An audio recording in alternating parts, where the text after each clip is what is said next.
Facing perilous economic times right now. Obviously, gas prices, $4 a gallon. People talking about the issue of affordability.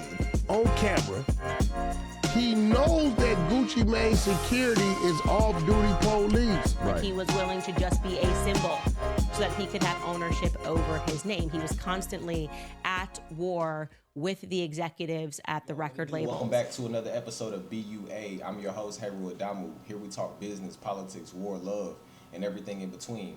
Let's start with a real question that most people are too afraid to ask. Is capitalism actually working for black people in America? Are we just participants in a system we don't control?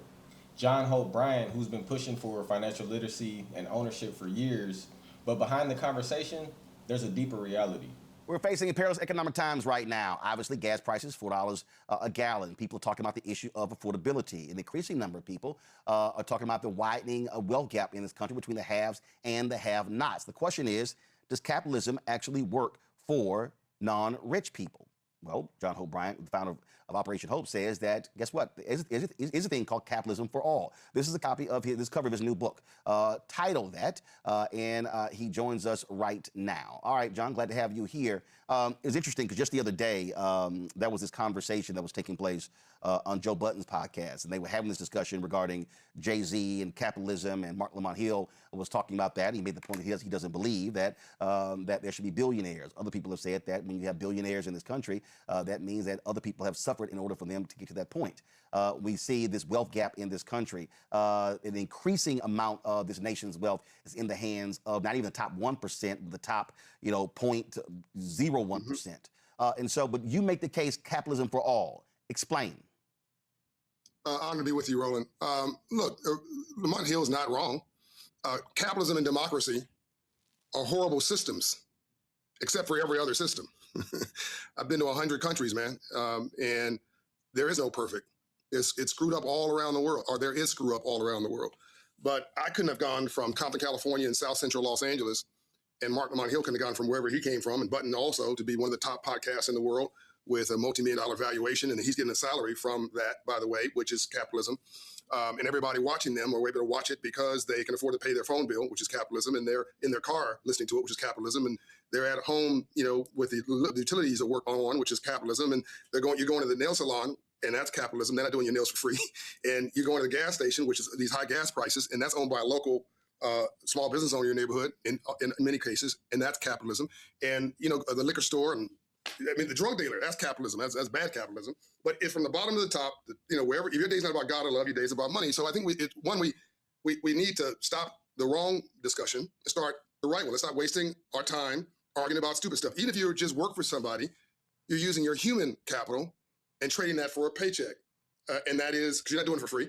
And I was able to come from Compton, California to South Central LA and to wherever I am today with a crane behind me that I'm a part owner in. I'm at the Hotel Phoenix here in Atlanta, Centennial Yards, a new $5 billion downtown for Atlanta, CIM group, that a bunch of black investors helped us stand up, along with the rest of their family and CIM group. And 30% of the workers here in the contracts are people who look like us by mandate. Well, that's black capitalism. Atlanta, my wife calls Wakanda, that's $580 billion a year. That's black capitalism. So the system is screwed up. And we're out of balance. Bad capitalism is where I benefit and you pay a price for it. Slavery, human trafficking, drugs, murder and mayhem. There's all kind of, subprime mortgages in 2008 by Wall Street. And there's good capitalism, where I benefit and you benefit more. I think your show is good capitalism. Can't do this show without revenue. Can't do The Breakfast Club without revenue. We'll be on there tomorrow. You can't get a job. People listening to this can't get a job or have a business where people are coming in as customers in our neighborhoods without capitalism and free enterprise. Now, there's been a lot of discussions going on about capitalism and if it's good for black people. I think John Hope Bryant takes the position that it's good and that we should participate in capitalism and there should be more black capitalists. But like he said, Atlanta being the Wakanda had vibranium. So vibranium is what would be equivalent. It's not even about the vibranium. It's about, that would be like what they had to protect themselves, what they had to protect their currency. Like we have the US dollar, but it's protected by the military. You see what I'm saying? So Atlanta is not like Wakanda at all because we don't have our own currency and we don't have any means of destruction to protect those things, So I mean, it's easy to say we can just become black capitalists, but we weren't there to start the Federal Reserve, and we don't have our own currency. So we need to create our own currency. You can't just say we need to participate in capitalism because we don't have access to printing out the money. So yeah, you can participate, but you're still going to be under somebody else's monopoly because they started with all the money to begin with. That's what real capitalism is all about. It's about monopolizing. It's about you don't have enough money to play the game because you didn't have access to the game to begin with. So just like we weren't there was no black people represented during the time when the Constitution was written. There was no black people represented when they were printing out money. That's not our money. People like John Hope Bryant should create their own currency for black people to use and black people only. So when you control money, you control power. So tonight we're asking, is capitalism freedom or is it controlled access? At some point, we have to stop debating participation and start questioning ownership, because if we don't control the system, it would always be, we'll always be subject to the system. Let's move on to the next segment, because now we're about to talk about how people even think about the system to begin with. Now, let's take it deeper. Before you can control your wealth, you have to control your mind. 19 Keys and Sean Clayton sit down to have a conversation surrounded around conspiracy. I mean, it's, conspiracy theory would say, Rockefellers, your Rothschilds, it's not, all of this is coming out. Yeah, I think everything is, at this point in time, all the conspiracy theories are owed an apology. And because conspiracy theories was created by the CIA, right? So that people would not acknowledge the truth. Yeah. Right. And I like what my brother Dr. Wesley say, you're a conspiracy documentarian. Right. Right. We're documenting the facts and observing truths. Some people are early in that observation because we are not so connected to the world to where we believe in the system. Right. And so there were so many people that the government would never do this. Mm-hmm. Nah, my government, not my government. Right. Because to believe you're connected to a system that is evil, right, is then to approach your own humanity and to look at your own morals, right? Then to now observe your own mind and say, damn, if that system is evil, and this is the institution that taught me, then what did they teach me and for what purpose and what agenda and what intent? Right. So now nobody wants to challenge their own identity. And so they've connected you so deep to the system that to challenge the system is to challenge yourself. You see, that's exactly what Morpheus was telling Neo when he first came into the Matrix. He was like, these school teachers, these police officers, they're so tied into the system that they'll do anything, including kill you, to keep the system going because they can't see themselves outside of the system. Like religion with baby boomers and Christianity, they can't see outside of that. So they've identified with it even though it doesn't help them in any kind of way. A lot of conspiracies been going on over the last 20, 40 years. I mean, probably since the start of media, since the starting of like the printing press and stuff like that, where humans are able to communicate with each other on paper and tell each other what's going on in the world. So, before people were probably only worried about what's going on in their community, in their tribe, and that was the only thing that could affect them. So everything was more truthful. Like if I was on a small island, I would likely tell, and there was only 5,000 people on the island, everybody knows everybody, you have to tell the truth because the truth will come out. It's just a small group of people. But when you add in millions and millions of people, now it's like the truth is very hard to tell what's going on, and then everyone's looking at the same media. They become indoctrinated. That's why you have mass communication and mass media. I actually don't trust anybody that even uses the word conspiracy. It's like, why would you even use the word conspiracy when nowadays that's the truth? And since Charlie Kirk got killed by the government, I mean, every president, everybody we know that's been publicly executed by the government, they try to cover it up. So it's getting to the point where you can't really fool anybody anymore. Like everyone knows this, but there's still a big group of people on this planet that still believe in things, especially the baby boomers and the generations before them. They still believe in all of this stuff. They still believe in commercials. They still believe in their religions. They still believe like somebody's gonna come back and save them one day, and like certain things is just like, wow, how could you believe that? Like, what is wrong with you? They still go vote thinking that their vote actually makes a change. They still believe that. They still think if I vote for Kamala, we wouldn't be at war right now. They really believe that. Many were taught survival, not ownership, struggle, and not strategy. Another thing is that we have poverty mentalities that have been programmed into our minds, and even like things like getting rich or manifesting and stuff like that is like conspiracy talk. And elder people, they don't understand the laws in the universe. They don't understand how the world really works. You know what I mean? Like that's really what it comes down to. Like the elder generation and a lot of millennial generation as well, they don't understand how the world works. They still think it's like a free-for-all and people are going to help them and their government wants them to do well and their government cares about them and their government is actually run by the president and stuff like that. Like there's people that still think that. So if your mindset is programmed, then your outcomes will be easily predictable. Which brings us to the next segment, because now that we look at it, what happens when culture reinforces this same cycle? Now, this is the one right here. This is where culture, business, and reality collide. Pooh Shiesty, a rapper signed to Gucci Mane's 1017 label, has been the center of a lot of legal issues lately and been the center of the media and urban pop culture. Back in 2022, he was sentenced to over 5 years in prison after pleading guilty in a federal firearms conspiracy case. Now, let's talk about the narrative circulating around contract disputes, loyalty, and street decisions impacting business relationships. In the halfway house, you know he was due to get out of halfway house on the 11th of April. Yeah. In 9 days. Unbelievable. He got an ankle monitor on in the halfway house, goes to a location on camera. He knows that Gucci Mane security is off-duty police. Right. He's been with him forever. And then you have a dude record it. And then the dudes go to the internet showing the jury.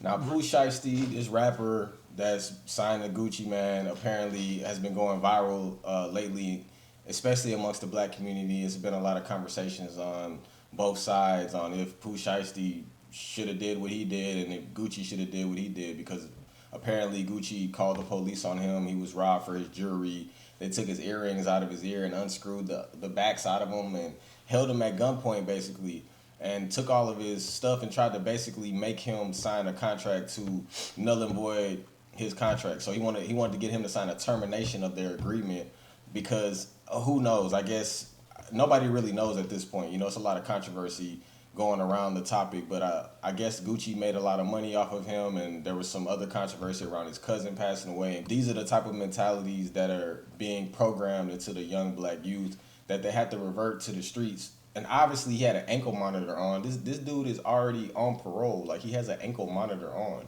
You went to go do a robbery to a celebrity with an ankle monitor on?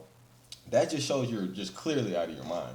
You're clearly out of your mind, but that's what's glorified. That's why we like BMF. We like, you know, all of these street movies, American Gangster, Get Rich or Die Trying. Those are the type of stories that's glorified in the black community. So I think it's a lot of rappers and a lot of young black men that's looking for male validation. And, you know, they were raised by their moms to be weak and make decisions like this when he could have handled it a whole nother type of way. It's like, what are you looking to gain here? Like, what are you gonna gain by robbing somebody? Street credibility, respect from people in jail, respect from street dudes, and then people are saying that Gucci snitched on him. Again, we don't control the system. There's no snitching. Like, what would you like him to do? You want Gucci to kill him so he can go to jail? Now, if black people control the jail systems and we police this amongst ourselves, it'd be one thing. But really, when you're a robber or a jackboy, you're using the system against your own brother, because he can't kill you in this moment without getting any without a follow-up from the powers that be, being the government. You see what I mean? So if, like I said, back on that island, if it was just 5,000 people on the island and we have more access to corruption, like Mexico, like certain third world countries where you could turn the police easily, not saying that you can't turn the police in America, but in another environment, you wouldn't have done that. You wouldn't have robbed me because I would have killed you right then and there. You know that. You only robbed me in this situation because of the legalities behind this. And that's where all of this street code stuff comes from. They want you to be street, but nobody does. Everybody snitches in the feds. All of these rappers, they snitch every time. Everybody tells every single time. Even, what's his name? Frank Lucas told in American Gangster. He told. All those movies, they always tell. You know, like in the mob, they don't tell because, again, something might actually happen to you because they have they're unionized, you know what I mean? And because they're unionized, they own trucking companies that own warehouses where they run businesses, gas stations, different things like that. They're actually mobbing. So there would be a reason not to snitch, because when you get out of jail, you're gonna get a job. In the black community, if you don't snitch, what do you get? What do you get for that? You don't get anything, because we don't control the prison systems. Actually, like, I was telling my friend about the prison system and maybe opening up a prison. He got mad. He's like, oh, you're adding to the system. And when I was young, I used to think Jordan was crazy for owning a jail. But it's like, who else is going to own the jails? Are we going to let white people own all the jails so they control the rehabilitation of black men? So sometimes you got to think about that. Now, we're ending tonight with a conversation that used to be labeled as crazy, but now more people are starting to ask questions. Figures like Candace Owens have recently revisited the deaths of icons like Prince and Michael Jackson. They will ruin you, okay? They'll say you are on drugs or say you're having a mental break. Let me ask you guys a pretty basic question. How many times, realistically, can a major successful artist that is engaged in a fight for their freedom suddenly become insane, drug addicted, and then die relatively young? Okay, if you just had to put it within some odds, what would you say the odds are on that? Now, I want to be clear, I had never been down the Prince rabbit hole, and I'm not totally there yet. I'm just beginning. And I did not realize that you can quite literally draw a direct line from Prince to Michael Jackson, to Ye, and then now to Justin Bieber and the things that they have been saying and what they are trying to do. Now, I did not grow up in a Prince household beyond a couple of his major hits, namely Raspberry Beret and When Doves Cry.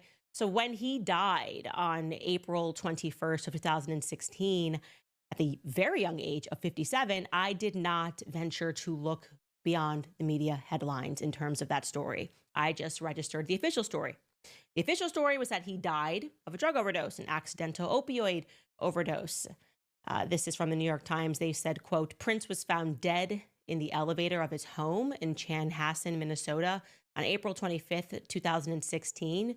By Mr. Kirk Johnson and others after he ingested the fatal amount of fentanyl, which is often used to manufacture counterfeit pills that are sold on the black market as oxycodone and other pain relievers. Okay, so that's the official story. What is the unofficial story? What is the unofficial story of Prince? Well, I'm just learning that throughout his entire career, this is the guy who quite literally turned his name into a symbol so that record executives could not benefit off of his name. Like, he was willing to just be a symbol so that he could have ownership over his name. He was constantly at war with the executives at the record labels.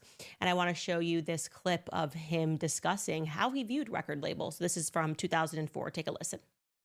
Ever since my third album, I wasn't really taking large advances from the recording companies. I was recording the albums myself in my own studio. So the way I looked at it, I owned the work because I paid for it. And I did all the work. I created it, so I felt like it should belong to me. That said, the companies felt otherwise, and they would always hold this contract up and say, well, you signed it. And I say, well, I understand that. It's not like I want to leave. I just want to, you know, talk about this thing and see if we can't make it more fair. Of course, they wouldn't change, because if they changed, they wouldn't really exist. And that's kind of the situation we're in right today. They're not going to exist much longer. If we can work together, then it's going to be, you know, everybody will kind of move into a situation where they do what it is that they're qualified to do. If they're going to be indeed a delivery service, then that's fine. But even FedEx doesn't say that they own the thing that they ship, you know, right? It's actually such an interesting point that I had never even thought of. Like, how did the record labels just decide that they own your voice? They should be operating like FedEx. Like, we can distribute your music, but you don't own the thing that you are distributing, similar to FedEx. Now you see why Pooh Shiesty wanted to rob Gucci instead of Jimmy Iovine or the owners of Comcast, because he would have got killed. You see, not wishing that upon the young man, but what I'm saying is that this is not conspiracy. With the information we have out these days, people are starting to realize the reality of things. The reality is that Michael Jackson probably wasn't weird and doing anything to kids. I don't know. I don't have all the answers, but he probably wasn't. He probably was killed because he was going to buy his masters back. Prince probably didn't overdose. He was probably killed by his label heads because he had too much ownership. And like Prince said, these companies wouldn't exist. That's the most important thing. these people wouldn't even exist. But the problem is, you got Pooh Shiesty trying to rob Gucci Man instead of robbing Universal or Jimmy Iovine. I'm not condoning robbery. What I'm saying is that for a black man, we're unprotected and we don't have ownership or rights. And when we try to have ownership or rights, we end up like Bill Cosby, and we end up like P. Diddy, we end up like Bill Cosby in prison, in federal prison for things that we don't even know that really happened. And I think now people are starting to really understand that these people make up anything to get whatever narrative out that they want, so we can't believe it. I was talking to a baby boomer about P. Diddy, and she was a woman in my family. And she was saying, yeah, P. Diddy finally got for all the things that he did. And I'm just like, I mean, I did see him, like, what he did to Cassie was wrong. And you know what I mean? I believe that. And I believe he did other stuff that was wrong as well. I'm not with Diddy doing anything wrong. And the stuff he was doing, manipulating people, giving people drugs and all of that. I'm not saying, you know, these are adults, by the way, but what I'm saying is how they get framed versus people that control the currency, the money, the banks, the institutions. Trump is halfway. Nobody messes with Trump anymore. MAGA doesn't mess with Trump anymore. He's in the Epstein files. He's still the president. Nobody cares because white people still are going to support white people. They still need to have power. One of our billionaires, Bill Cosby, P. Diddy, one of them does something crazy, it's instantly like, you know, fuck him. You know, it's instantly like, Gucci didn't pay me $1 that he owes me. I'm gonna rob him at gunpoint and damn near kill him. But why didn't you do that to the police when they came to arrest you? Why didn't you turn on Universal? Why didn't you turn on the owners of Atlantic Records and the owner of Interscope Records or whatever label you're signed to? Because I know Gucci probably has an upstream to some other major label. You know what I mean? So what's the problem? We easily turn against each other, easily kill each other. But we don't have any smoke for the people that killed Prince, Michael Jackson, the people that got Bill Cosby in prison. I'm not saying these guys never did anything wrong. What I'm saying is that black people, we should be policing our own. We need our own currency, our own language, our own land, our own institutions. But that starts with, it's really not that hard. Like, having our own money is really not that hard. We have digital currencies out there. We can have our own digital coin easily. From there, you can leverage having our own land. From there, you can leverage having your own security and police forces and our own municipal organizations and systems. And whether you believe the system is fair, manipulated, or misunderstood, one thing is clear. People are starting to think differently. And I'm proud of Candace for actually covering this because she covered Charlie Kirk's assassination for so long. It's like, what about all the black people that got killed unfairly and lied about and all the conspiracy deaths? What about that? So I'm glad she actually is touching on this. So shout out to Candace. When people start thinking differently, everything changes. This is the BUA Show. I'm Harold Adamu. I'm going to see you on the next one.